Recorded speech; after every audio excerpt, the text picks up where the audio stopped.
and going live. And I'm going to grab my cell phone to watch you on social media as well. So feel free to communicate with me. If you have any questions, comments, anything that you would like to say, please do so, and also share. I think I see, oh, that's last week. Here I am. Okay, see myself. And I'm going to share the link real quick with you all. So this one is a webinar for comfort foods. So that's the event where we will really dive into more details on how to confront those comfort foods, how to find substitutions, and etc. But today, let's start our conversation and let's see where we will land. In fact, I actually chose to be in the kitchen just because we talk about comfort foods. That's normally where we find our comfort foods are being hidden or not so hidden. Well, my name is Nadia Touch. I help you re-energize your body and life through a transformation of habit change in mindset, nutrition, and fitness. My business page, as I mentioned, Coaching by Nadia, and on all social media, you can find me by this name, Coaching by Nadia. Today, we talk about comfort foods, or actually how to confront them, how to deal with them. And let's talk about it. First of all, I'd like us all to be present. What is comfort food for you individually? I was thinking about, like, how do I even talk about comfort foods? Do I have the issue? Do you have an issue? Is it an issue? Is it a real issue? I think all of us have some sort of comfort food situation, depending the time of the day, depending on situation, depending on the food. If I ask you what is your comfort food, you're not going to really hesitate. You know what it is. By the way, type in the comments. No judgment here. It's a judgment-free zone. What is your comfort food? For me, like how do I say it? The comfort food for me, the one that actually makes me feel guilty afterward, is the pancakes. I love pancakes. Who loves pancakes? And some choices of my comfort food are, yep, I like dark chocolate. It's all there in the pantry. I like my healthy nuts. This is my comfort food.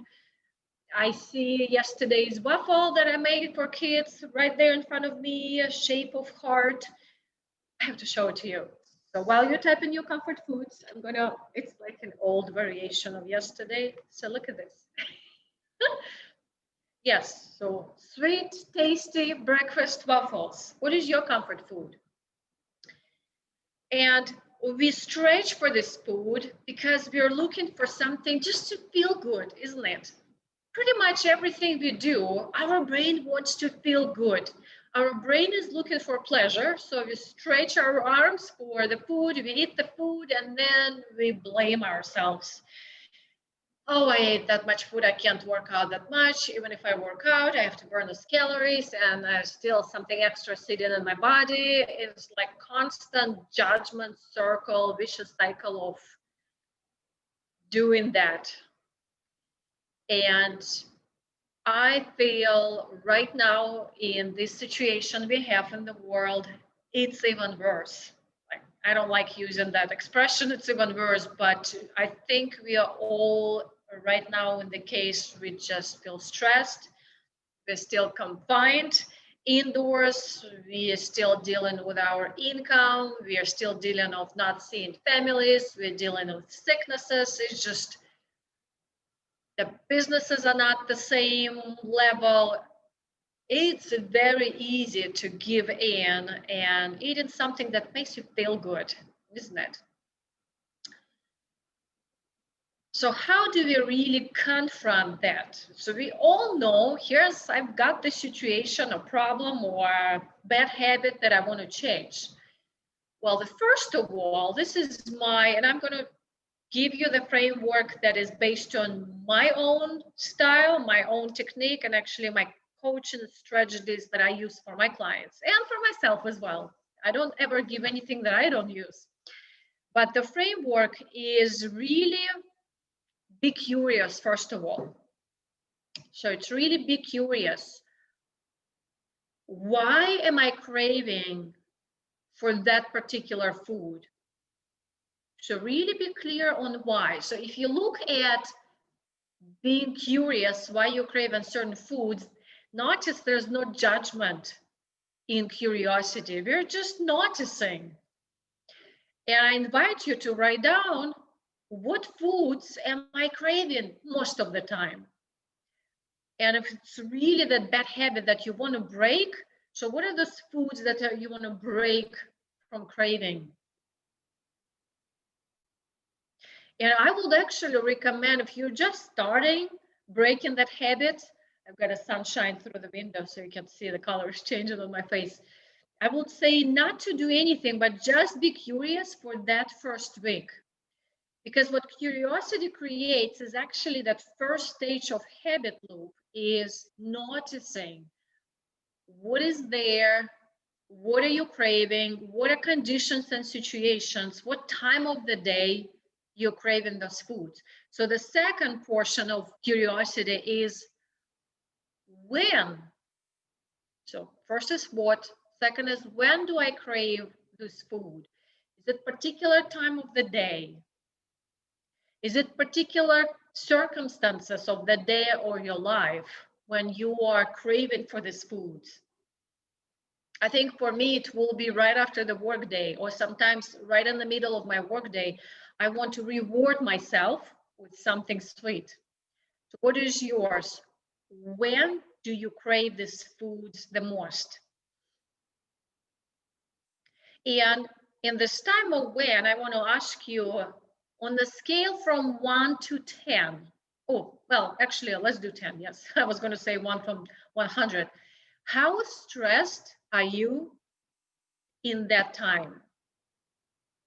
Because most likely your stress level is up high. So from 7 to 10, you are stressed, and therefore your brain is craving for that pleasure, for feeling good. So the third piece of curiosity is really why you're craving for that food. So if you break down your craving, you know what you're craving, you know when you're craving, and you can find why you're craving. You can say, well, I just want to feel good. Okay, it's the feeling good. What is behind of feeling good? I'm going to, since I'm just talking to the computer here, but you're all listening, I don't see you live. What is for me, and the question you work with yourself, what is that feeling good after work I'm looking for? Well, I crave for sweets right after work. So it's about 2, 3 o'clock, 4 o'clock for me. And I want to feel good. What is that? What is behind feeling good? For me, I just want to relax and do nothing. Relaxation and peace. So what is yours? What is your brain? And I'm actually emphasizing your brain is looking for that reward. What is the feeling you're looking for? Because knowing that, you can actually create your healthy substitutions. The healthy substitutions can be edible and non-edible. And all these substitutions will not work unless you know that basic framework of really be curious and recognizing and noticing what I crave, when I crave, and why I crave. If you know your body is craving for relaxation, think about options. How do you act for your body, giving your body relaxation? So here's the deal as well. I want to bring this for us to be really present to what is the physical body is looking for.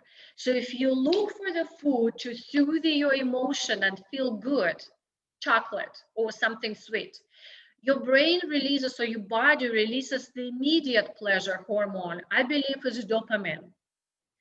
And once it's released, it's very quickly, within a few minutes. Then we feel guilty because we feel pleasure while we eat it, and then we feel guilty, and it's not serving us for our long-term happiness. So how do I find a healthy substitution? that I can have my long-term happiness. The body is releasing, I believe it's oxytocin hormone. That is the long-term happiness hormone that allows my emotional, I'm seeing the word stability, but it's that emotional steadiness of feeling good, where I am not impulsive looking for something to make me feel good right away, release that quick dopamine, and then I am bumped and judging myself and loathing myself again.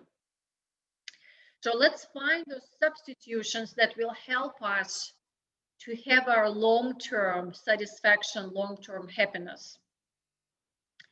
Well, folks, and that's also what we are going to do in the upcoming webinar. The link is right there. We will break this framework into more depth. I'm actually considering to take one volunteer and coach that person in front of everyone, if there will be such volunteers, and really break it into the depth of how to use curiosity to break that habit loop, how to find substitutions, and we will really spend quite a bit of time on looking for the substitutions, the healthy solutions for our comfort foods cravings. So please join. It will be this Saturday, 11 o'clock. The webinar is free.